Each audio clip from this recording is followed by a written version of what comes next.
I get tons of emails. I can't respond to them all, but I try and read them all from viewers. And one of them tipped us off to an Idle No More propaganda campaign going on in schools right here in Ontario. Here's the letter I got from a reader, an article that came home with my son from the school, Idle No More. Well, we investigated, or let me put it more accurately, our friend Kris Sims investigated. She joins us now via Skype. Hey, Kris, welcome back to the show.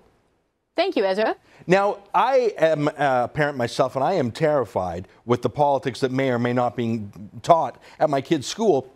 This was hard evidence that a hotly political subject was being taught in schools with a very clear bias. Tell me what you found when you took this propaganda paper that was sent to me and you started digging. Who came up with this Idle No More campaign, and what did it say?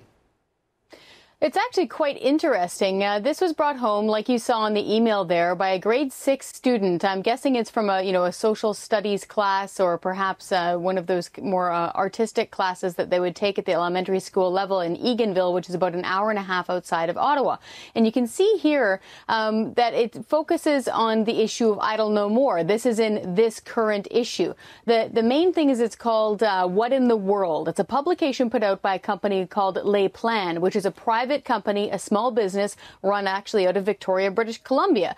What the dad said, though, he said, this bugged me. He said that it felt like a propaganda sheet. It felt really one-sided. And we actually have a quote from it, if we can pull it up, when it describes the Idle No More as being a leaderless, grassroots sort of movement. It says, Idle No More is a grassroots uprising without leaders, yet it has restarted the debate about Canada's relationship with our Aboriginal communities. And it went on to say that, Chief Theresa Spence was on a hunger strike, accepting only liquids. They did include that outside of the Parliament buildings. It says at first Mr. Harper refused to meet with her. Bill C-45 became law in December, and he said he had no plans to change it. He suggested that she discuss her concerns with Aboriginal Affairs Minister John Duncan instead. But as her health worsened, meaning it worked, Mr. Harper agreed to see her on January 11th, but then leaves out, Ezra, that she then refused to meet him. So that's what the parent was having a lot of trouble with. And I contacted the business owner. He says, listen, we're cramped for space. We don't mean to be one-sided. Context has to be provided. When you say the business owner, you mean the people who cooked up this lesson plan. There's so many things I would take factual issue with. Obviously, it was not a real hunger strike. We have no independent confirmation whatsoever that her health was in any jeopardy. In fact, to my plain observation, she was frankly getting fatter on this hunger strike. You're right, leaving out the key point that she was quite petulant, didn't meet with the Prime Minister. I think even saying that this was a leaderless movement is propaganda, too. You don't have millions of dollars spent in a nationwide organized campaigns as this was without money or leaders. We know the leaders, extremists like Pam Palmer, the Aboriginal extremist Micmac leader who ran for the Assembly of First Nations. A lot of propaganda. Listen, it must be tough doing a lesson plan on a controversial current events issue and being balanced. It's got to be tough. But this group, Les Plans, is a private company that has a bit of a history with bias, don't they? I mean, they did one on Hamas, the terrorist group, and actually said, in Gaza, they do charity work, and frankly, they're outnumbered by those Jews. So they seem to always be tipping to the left, don't they?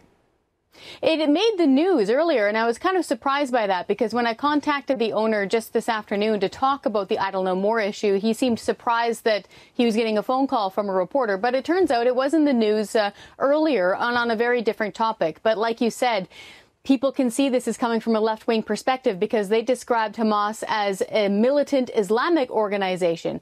But it didn't say that it was a terrorist group. I spoke with Eric Weiserek today, and he said, we stand by our stuff. It's not one-sided. It presents both sides of the equation. We encourage teachers to modify or change or do whatever they want with the resource.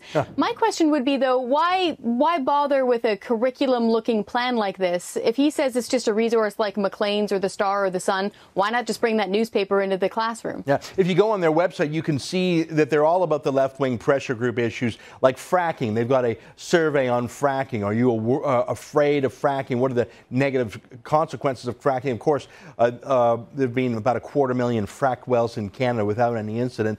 Idle No More, fracking, Hamas, it's all part of a left-of-center worldview. Here's what bugs me, Kris, is we think of, the schools, the curriculum they use, they're developed by bureaucrats, and and if we have a problem with them, we can at least talk to our elected officials and figure things out. But this is a private, for-profit company that's sort of sneaking in the back door. Teachers can contact them directly. This stuff isn't screened, as far as I know, before it gets into the school. The school board doesn't even know if it's coming in. Am I right? This is a private pressure group that's pouring its views into schools completely outside the Board of Education. Am I right?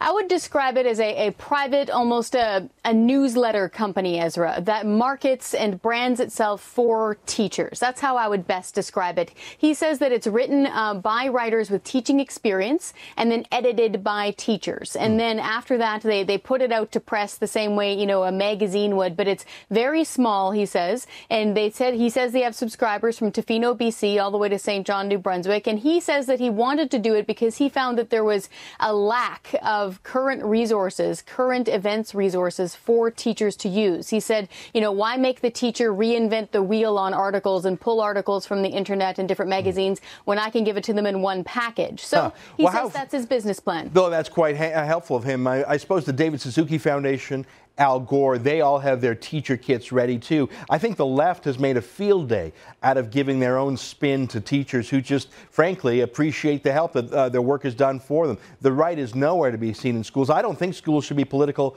one way or the other, but it's clear that there is only one side presented. Kris, I'm glad you did the real reporting here. I wouldn't call this a five-alarm fire. I wouldn't say this is sheer, I don't know, more propaganda, but every time they get political, it seems to be tilting that same leftward way. Thanks for doing the digging here for us. You're welcome. I think it's important that we focus on what happens in classrooms because it's very, very influential. And I would say that it's great they're talking about current events. You know, usually it's just it happens in a vacuum and they don't actually talk about it. I'd love to see the context here. They don't get government funding, but it does seem to be more on the left side of things. Thanks, Kris. Keep in touch, my friend.